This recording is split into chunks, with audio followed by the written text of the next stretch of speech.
तो बच्चों हमने जो क्वेश्चन है वो अपनी कॉपी पर नोट कर लिया है। यहाँ पर उसने हमसे ए की दो जमा बी की दो मतलब ए स्क्वायर प्लस बी स्क्वायर की कीमत मालूम करने के लिए कहा है। तो हम अगर ए की दो जमा बी की दो की कीमत सिर्फ ए जमा बी से भी मालूम हो सकती है, लेकिन उसके लिए ज़रूरी है कि हमारे पास ए बी की वैल्यू होती, क्योंकि जब हम ए जमा बी का स्क्वायर लेंगे ए की दो बी की दो निकालने के लिए, ठीक है, इसकी वैल्यू मालूम करने के लिए इसका स्क्वायर लेंगे या इसका स्क्वायर लेंगे, तो उसके लिए जो ए बी हमारे पास होगा उसकी वैल्यू हमें दरकार होगी, जो यहाँ पर मौजूद नहीं है। यहाँ पर जो जो हमारे पास है वैल्यूज़ उसने दी हैं, उससे उसी को लेकर हमने ए की दो प्लस बी की दो की वैल्यू जो है वो मालूम करनी है। तो यहाँ पर देखें, इसके लिए हम ये फार्मूला इस्तेमाल करेंगे, ए जमा B square plus A minus B square equal to 2 into A square plus B square. ठीक है, तो इस स्क्वायर जब भी दो वो वेरिएबल्स जो होते हैं, दो वेरिएबल्स उनका स्क्वायर होता है, या जो माइनस प्लस के ज़रिए से उसने टर्म्स अलजेब्रिक टर्म्स को अलग अलग किया होता है और उनके बीच में फिर इक्वल टू मतलब वो हो, मसावी हो, मसावात है ये एक किस्म की। तो इसका मतलब ये है कि ये वाली जो साइड का आंसर होगा वो इसके इक्वल होगा। ठीक है, मतलब इसको अगर हम इसको तो सॉल्व नहीं कर सकते, इसको तो ज़्यादा से ज़्यादा यही होगा 2 ए की 2 प्लस 2 बी की 2 हो जाएगा, लेकिन ये स्क्वायर जो है ये हम सॉल्व करेंगे, दोनों को ये स्क्वायर करेंगे और इसका स्क्वायर करेंगे, उन दोनों को जब प्लस करेंगे तो उसका आंसर ये आना चाहिए। तो पहले ये वाला मैं आपको फार्मूला करवाती हूँ। यहाँ पर देखिए, गौर से देखें, हमने क्या किया है, ए प्लस बी का जो स्क्वायर है इसको हमने सॉल्व करना है यहाँ पर। ठीक है, सॉल्व करने का क्या तरीका है, किसी भी स्क्वायर को सॉल्व करने का क्या तरीका होता है, जो इसका पहला डिजिट है, हमारे पास पहला नंबर है या वेरिएबल है जो भी है, तो हमने उसका स्क्वायर लिख लेना है। ठीक है, इसके बाद हमने दूसरे का स्क्वायर लिख लेना है। ठीक, इसके बाद जो है हमने क्या करना है, अब इन दोनों के बीच में देखना है कौन सा साइन है, प्लस है तो यहाँ पर प्लस लगाएंगे, अगर इनके बीच में माइनस है तो हमने यहाँ पर माइनस लगाना है। अब जो है हमारे पास इन दो वेरिएबल्स के बीच में जो है प्लस का साइन है तो हमने यहाँ पर प्लस लगाया। इसके बाद हमने जो ये फार्मूले का 2 होता है, स्क्वायर का जो 2 होता है, वो लिखने के बाद हमने पहला सिंपल इसका स्क्वायर नहीं अब लगाएंगे, और जो दूसरा है वो इसके साथ दूसरा वेरिएबल लगा देंगे। ये एक का जो स्क्वायर है वो सॉल्व हो गया। ठीक है, ए प्लस बी का जो स्क्वायर है वो सॉल्व हो गया है। इसके बाद हमारे पास क्या है, प्लस है, हमने यहाँ पर प्लस लिखा, वो हमारे पास जो पहले से मौजूद है क्वेश्चन में। इसके बाद हम ए माइनस बी का स्क्वायर खोलेंगे, इसके लिए हमें पहले बड़ी ब्रैकेट दरकार होगी, ऐसे करके। ठीक है, ताकि ये देखिए पहले ये इतनी सी जगह में आया, अब ये ज़्यादा जगह लेगा, तो हमने बड़ी ब्रैकेट लगाई। इसके बाद हमने क्या करना है, सेम वही जो पीछे हमने मेथड इस्तेमाल किया है ए प्लस बी के स्क्वायर के लिए, तो हम यहाँ पर पहले ए का स्क्वायर, ठीक है, प्लस दूसरी डिजिट, स्क्वायर लिखते वक्त आपने प्लस ही लगाना है, ठीक है, दूसरे डिजिट का भी। लेकिन यहाँ पे देखें जो 2 के साथ लगेगा ना, वो आगे देखें, अब माइनस है तो माइनस, अगर प्लस है तो प्लस, हमने यहाँ पे माइनस लगाना है क्योंकि इस वक्त हमारे पास यहाँ पे माइनस है, ये इसका कर रहे हैं। ठीक है, इसके बाद जो फार्मूले का, और पहला इंटू दूसरा, ठीक है, और इसके बाद बड़ी ब्रैकेट, इसके बाद इक्वल टू, हम ये साथ वैसे ही लिख देंगे।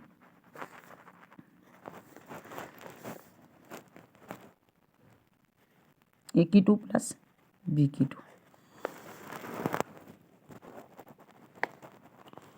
जी। इसके बाद देखिए अब हम इनको सॉल्व करते हैं, क्या आएगा, ए का जब मैं स्क्वायर हम इसे ओपन करेंगे तो क्या आएगा, ए को ए के साथ जब मल्टीप्लाई करते हैं, किसी भी स्क्वायर का मतलब ये होता है वो उसके साथ ही दूसरी दफ़ा मल्टीप्लाई होगा। ठीक है, 2 टाइम्स मल्टीप्लाई होता है जी। ए का स्क्वायर क्या होता है, ए की 2 प्लस बी का स्क्वायर आएगा बी की 2, ठीक है, प्लस 2 इसके साथ 1 है और इसके साथ भी इसकी बेस 1 है, 2 1 ज़ा 2, 2 एकम 2, 2 एकम 2, 2 ए बी, 2 ए बी। इसके बाद इसको आप ब्रैकेट में बंद कर दें ऐसे, क्योंकि ये इसका आंसर है। अब आगे जो प्लस हमारे पास ये वाली प्लस थी, ठीक है, क्वेश्चन की फार्मूले की, तो इसको हमने वैसे ही लिखना है। इसके बाद इसका स्क्वायर खोलें, ए स्क्वायर प्लस बी स्क्वायर, ठीक है, बी का जो स्क्वायर है वो बी स्क्वायर आएगा, माइनस 2 ए बी, ठीक है, यहाँ पे 2 ए बी, सिर्फ फ़र्क क्या हुआ है, सिर्फ माइनस या प्लस का फ़र्क होता है, बाकी सेम वही है। इसके बाद जो 2 यहाँ पे हमारे पास ये वाली साइड है, ये हमने वैसे लिखा राइट हैंड साइड, ठीक है। इसके बाद देखें, अब इन दोनों को अगर हम सॉल्व करते हैं, ब्रैकेट को ख़त्म कर दें, A square plus B square plus 2 A B plus A square, जब बाहर प्लस है तो अंदर जो साइन है वो चेंज नहीं होंगे, वैसे ही लिखेंगे। मतलब यहाँ पे एक ही 2 जो है वो ए स्क्वायर जो है वो प्लस का है, तो आगे भी ये प्लस का ही रहेगा। बी स्क्वायर भी प्लस का है, माइनस का 2a भी वैसे ही रहेगा, ठीक है। इसके बाद equal to 2 A square plus B square. यहाँ पे देखिए जो माइनस हो रहे हैं उनको माइनस कर दें, जो प्लस हो रहे हैं वो प्लस कर देते हैं।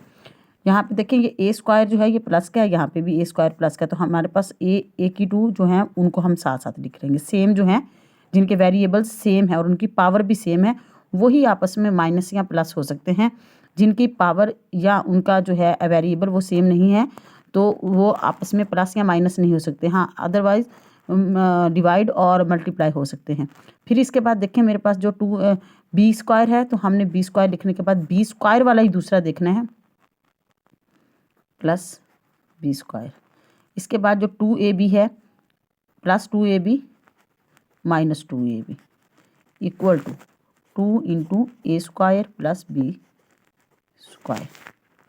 ठीक, अब देखें यहाँ पे इसका दीदी सर 1 है, इसका मतलब बेस 1 1 है, 1 और 1 2 ए की 2, मतलब दोनों के साथ। अब यहाँ पे अगर हम मल्टीप्लाई करते तो ए की 4 हो जाता, लेकिन प्लस या माइनस करते वक्त इनकी जो पावर है वो चेंज नहीं होती। इसी तरह जो b2 2b की 2, ठीक है। अब ये देखें एक माइनस का और एक प्लस का, ये कट गया, इनका आंसर जो है वो 0 आएगा। यहाँ पे अब हम 0 नहीं लगाएंगे। आगे उस साइड पे चलें, 2a square plus B square. यहाँ पे देखें इन दोनों में 2 है तो मैंने 2 कॉमन ले लिया, ठीक है।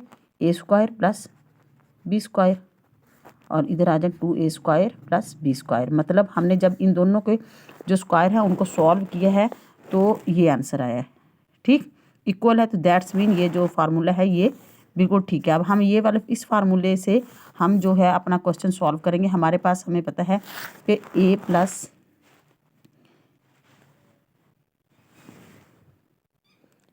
Plus B square plus a minus B square equal to क्या है, 2a की 2 प्लस b की 2, यही है। तो हमें यहाँ पर सिर्फ ये चीज़ उसने इसकी वैल्यू पूछी है, सिर्फ इसकी, ठीक है। ये जो है ये हमारे पास एक्स्ट्रा है, तो पहले हम इस पूरे की वैल्यू मालूम करेंगे। इनके दिए गए जिस तरीके से उसने हमें ये क्वेश्चन दिया है वैसे ही हम इसकी वैल्यू जो है वो पुट करेंगे। इसी के अंदर हम ऐसे ही पुट करते रहेंगे जी। तो हमारे पास जो a प्लस बी है, हमने इसके नीचे जो है इसकी वैल्यू लिख देनी है। a प्लस बी हमारे पास है 10, तो 10 का square, plus a minus B मेरे पास 6 है तो 6 का स्क्वायर, प्लस 2 वैसे ही फार्मूले का, और a की 2 प्लस b की 2 जी। अब 10 का स्क्वायर हमारे पास क्या आएगा, 10 10 ज़ा 100 प्लस 6 का स्क्वायर 6 6 ज़ा 36 इक्वल टू 2a की 2 प्लस b की 2। अब देखिए ये बन गया 136, ये फार्मूले का है तो ये वैसे ही हम लिखेंगे। जहाँ पर देखें अब ये जो है मेरे पास एक्स्ट्रा है, ये मुझे नहीं चाहिए, तो ये इसके साथ मल्टीप्लाई हो रहा है। इसको ख़त्म करने के लिए मैं दोनों साइडों पे इसको डिवाइड करूँगी। जितने भी कोई नंबर उसके साथ मल्टीप्लाई हो रहा है उसको ख़त्म करने के लिए डिवाइड करते हैं, अगर डिवाइड हो रहा है तो उसको ख़त्म करने के लिए मल्टीप्लाई करते हैं, ठीक है। यहाँ पे देखें अगर मैंने ये इक्वल टू का मतलब है कि ये दोनों साइडें बराबर हैं। अगर मैंने यहाँ पर इधर एक साइड पे इसके मैंने 2 से डिवाइड किया है तो दूसरी साइड पर भी 2 से ही डिवाइड करूँगी ताकि ये इक्वल रहे, ठीक है। 2 से 2 कट गया, और इसके बाद ये जो है 136 हम इसके साथ डिवाइड करेंगे। 2 1 ज़ा 2, 2 6 ज़ा 12, और 1 जो है कैरी आया, 2 8 ज़ा 16, ठीक है। आंसर क्या आया 68 सॉरी जी।